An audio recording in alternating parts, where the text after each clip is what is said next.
Hello friends, 3 రోజుల యాత్రలో భాగంగా మొదటి రోజు రెండో క్షేత్రానికి వచ్చేసాం.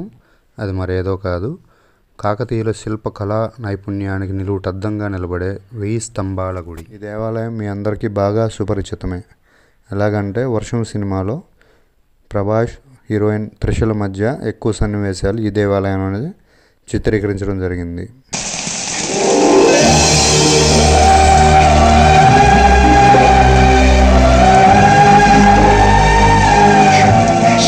గుడి, ఆ పక్క గుడి, మధ్యలో నంది, ఇంద్రధనుసు అద్భుతంగా ఉంది. అంతా అతను చెప్పినట్టే ఉంది. అతనేడి ఎక్కడ కనపడటం లేదే.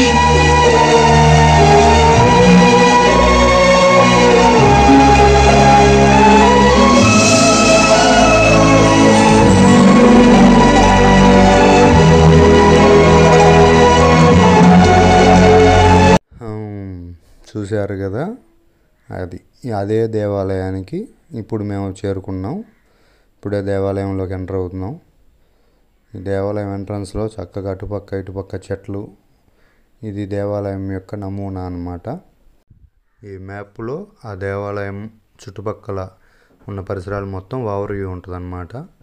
అలాగే ఇక్కడ రామప్ప దేవాలయం ఉంది. ఇది కూడా ఇలా నైపుణ్యంకి, అంటే కాకతీయుల నైపుణ్యానికి ఇది కూడా ఒక ప్రతీక. ఇది అసలు ఎక్కడుందో తెలుసు కదా, తెలంగాణ రాష్ట్రంలోని, ఒకప్పుడు వరంగల్ జిల్లా, కానీ ఇప్పుడు అది హనుమకొండ జిల్లా. అందులోని హనుమకొండలోనే ఉంటుంది ఈ దేవాలయం. ఇది పేరుకు తగ్గట్టుగానే 1000 స్తంభాల గుడి, అంటే 1000 స్తంభాలతో కట్టిన గుడి అన్నమాట. తెలంగాణ రాష్ట్రంలోని చారిత్రాత్మక దేవాలయాల్లో ఇది ప్రథమ స్థానంలో నిలబడిద్ది. ఇది 11వ శతాబ్దంలో కాకతీయ వంశానికి చెందిన రుద్రదేవునిచే చాళుక్యుల శైలిలో నిర్మించబడిన కాకతీయ సామ్రాజ్య కళా పిపాసకు విశ్వబ్రహ్మణ శిల్పుల పనితనానికి మచ్చు తునకగా భావితరాలకు వారసత్వంగా మిగిలిన దేవాలయం ఇది. ఇక్కడ మీకు కనిపించేది, అంటే నేను మీకు చూపించబోయేది కోనేరు అన్నమాట. ఈ దేవస్థానం యొక్క కోనేరు. అయితే ఈ ప్రధాన ఆలయం తూర్పుకి అభిముఖంగా అద్భుతమైన వాస్తుకళతో చూపరులను ఇట్టే కట్టిపడేయగల ఆలయం. కళ్యాణ మండపం ప్రధాన ఆలయాన్ని కలిపి మొత్తం 1000 స్తంభాలతో నిర్మించారు. అందుకే ఇది 1000 స్తంభాల గుడి అని పేరు పొందింది. ఈ కోనేరులో చేపల కన్నా తాబేళ్లు ఎక్కువగా ఉన్నాయి. అయితే ఈ దేవాలయం ఇసుక పాయపై ఇసుకతో నిర్మించిన పునాదిపై భారీ శిలలతో కళ్యాణ మండపం నెలకొల్పిన తీరు కాకతీయుల శిల్పకళా చాతుర్యానికి అద్దం పడుతుంది. హనుమకొండ జిల్లాలో ఉన్న ఈ గుడి తెలంగాణ రాష్ట్రంలోనే కాదు, మొత్తం దేశంలోనే ప్రసిద్ధి చెందిన పర్యాటక ప్రదేశం. పేరులోనే స్పష్టమవుతున్నట్లు ఇది 1000 స్తంభాలతో నిర్మితమైన దేవాలయమే.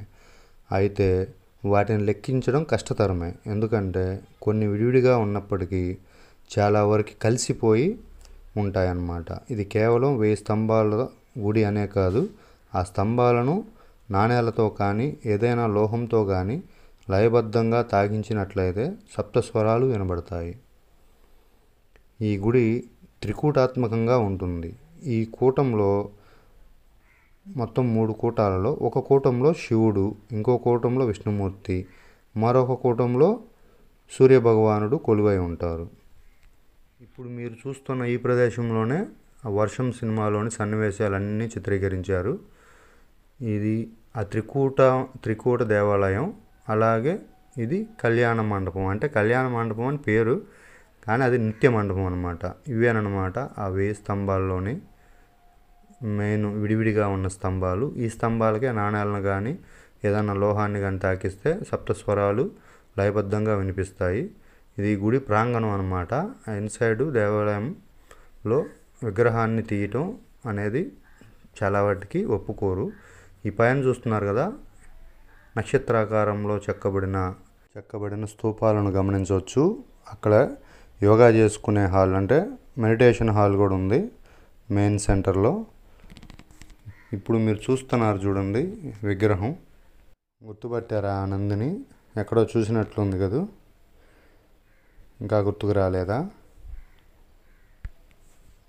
ఈ నంది దగ్గరే త్రిషను ప్రభాస్ నటించిన సన్నివేశాలు ఉంటాయి. ఎక్కువ ఆ చిత్రంలోని రొమాంటిక్ సన్నివేశాలు మొత్తం ఇక్కడే తీశారు, సాంగ్తో సహా. ఇదేనమాట అది ఇప్పుడు మీకు చూపిస్తున్నది కళ్యాణ మండపం, అంటే నృత్యగాన మందిరం అన్నమాట. పూర్వం ఈ నృత్య మందిరంగా పిలువబడే ఈ ప్రాంతంలోనే గాయని గాయకులు పాటలతో నర్తించేవాళ్ళు అన్నమాట, అంటే నాట్యం చేస్తూ ఉండేవాళ్ళు. అది మీకు లోపలికి వెళ్తే కానీ మీకు అది క్లారిటీగా అర్థం కాదు.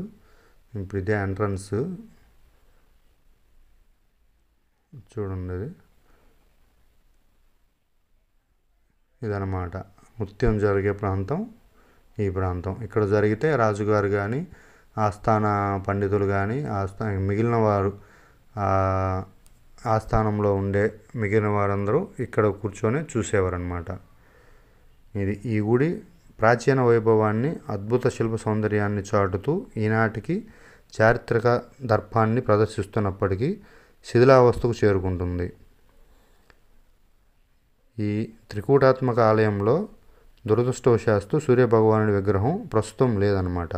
ఇలాంటి ప్రాచీన ఆలయాలను, శిల్ప సంపదను సంరక్షించుకోవాల్సిన బాధ్యత ఇటు ప్రజల మీద అలాగే ప్రభుత్వం మీద కూడా ఉంటుంది.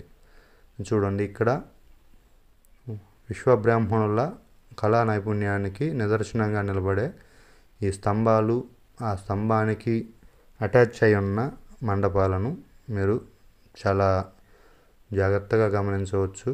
ఎందుకంటే వాళ్ళ నైపుణ్యం మొత్తం ఇక్కడే కనిపిస్తూ ఉంది. చెప్పాను కదా శిథిలావస్థకు చేరుకుందని. అయితే ఈ ఆలయాల మీద కొన్ని దాడులు కూడా జరిగినాయి. ఎంతోమంది దేశాన్ని దోచుకోవడానికి వచ్చిన వాళ్ళలో మన చారిత్రక కట్టడాలను ధ్వంసం చేసి ఏ ఆధారాలు లేకుండా చేయాలని చాలా ప్రయత్నాలు చేశారు. అయితే నాశనం అయిపోగా కొన్ని మాత్రం కాపాడుకోగలిగారు. ఇది గుడి బయట ప్రాంగణం అన్నమాట.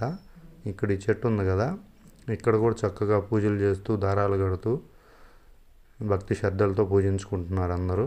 చూడండి, ఇక్కడ మీరు గమనించవచ్చు. అయితే దేవాలయంలోకి వెళ్ళినప్పుడు అక్కడ మనకి కాదంబ పుష్పాలతో అలంకరించి నా దండని స్వామివారికి వేయటం జరిగింది. అయితే ఆ పూలు ఎక్కడున్నాయంటే ఈ గుడి ప్రాంగణంలోనే. ఇదిగో చూస్తున్నారు కదా, ఇదే ఆ చెట్టు.